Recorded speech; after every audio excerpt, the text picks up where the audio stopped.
एक गांव में एक गरीब लकड़हारा रहता था। ठीक है। और वह गरीब लकड़हारा रोज जंगल में लकड़ी काटने जाता था और लकड़ी काट कर लाता था, तो उस पैसे से अपना गुजर बसर करता था। और हमेशा की तरह वह एक दिन लकड़ी काटने गया जंगल में। तब वह पेड़ के ऊपर चढ़कर लकड़ी काट रहा था, तो उसकी कुल्हाड़ी नदी में गिर गई। तो वह नीचे पेड़ के नीचे बैठकर रोने लगा। जब वह रो रहा था तो नदी के देवता प्रकट होकर उससे पूछे, तुम क्यों रो रहे हो? तो उसने ये बोला कि मैं जब हमेशा लकड़ी काटने आता था, कभी भी मेरी कुल्हाड़ी नदी में नहीं गिरती थी, लेकिन आज वो मेरे हाथ से छटक कर छूट कर मतलब वो नदी में गिर गई है। और जब वह नदी में गिर गई तो वह रोने लगा कि अब मैं कैसे अपना जीवन व्यतीत करूँगा, कैसे अपना गुजर बसर करूँगा। मेरी एक ही कुल्हाड़ी थी, अब मैं कैसे अपना समय व्यतीत करूँगा और अपने ज़िंदगी में कैसे गुजर बसर करूँगा।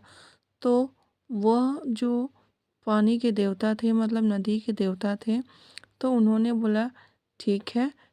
फिर नदी में पहली डुबकी लगाई तो उन्होंने कहा, यह तुम्हारी मतलब कुल्हाड़ी है? तो उसने कहा, नहीं, यह सोने की कुल्हाड़ी है, मेरी कुल्हाड़ी नहीं है, मेरी कुल्हाड़ी ये बिल्कुल नहीं है। फिर उसने दूसरी बार जब डुबकी लगाई तो उस देवता, नदी के देवता ने चांदी की कुल्हाड़ी दिखाई। तो उन्होंने पूछा, अब ये तुम्हारी कुल्हाड़ी है? तो उन्होंने कहा, नहीं, यह मेरी कुल्हाड़ी नहीं है। तो फिर तीसरी बार जब उन्होंने डुबकी लगाया, नदी के देवता ने डुबकी लगाया और लोहे की कुल्हाड़ी निकाल कर उसने पूछा, तो वो बोला लकड़हारा कि हाँ, यह मेरी कुल्हाड़ी है, यह मेरी लोहे की।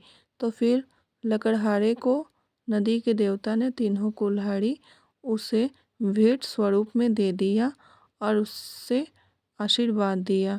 तो दोस्तों, आप इससे क्या समझते हैं कि जैसे हमेशा ईमानदारी से रहना चाहिए और हमेशा ईमानदार बन के रहना चाहिए, क्योंकि ईमानदारी और सत्य का ही विजय हमेशा होता है। झूठ का विजय कभी भी नहीं होता, झूठ हमेशा गलत ही होता है। तो दोस्तों, आप अपने बच्चों को भी यही आप सीख दें कि कभी उनको झूठ नहीं बोलना चाहिए। चाहे आप हो, अगर आप बोलेंगे झूठ तो वो भी बच्चे झूठ बोलना सीख जाएंगे। ठीक है दोस्तों, तो अगर ये मेरी कहानी पसंद आई हो तो न्यू है तो लाइक कर दें, सब्सक्राइब कर दें और ज़्यादा से ज़्यादा शेयर कर दें। Thank you.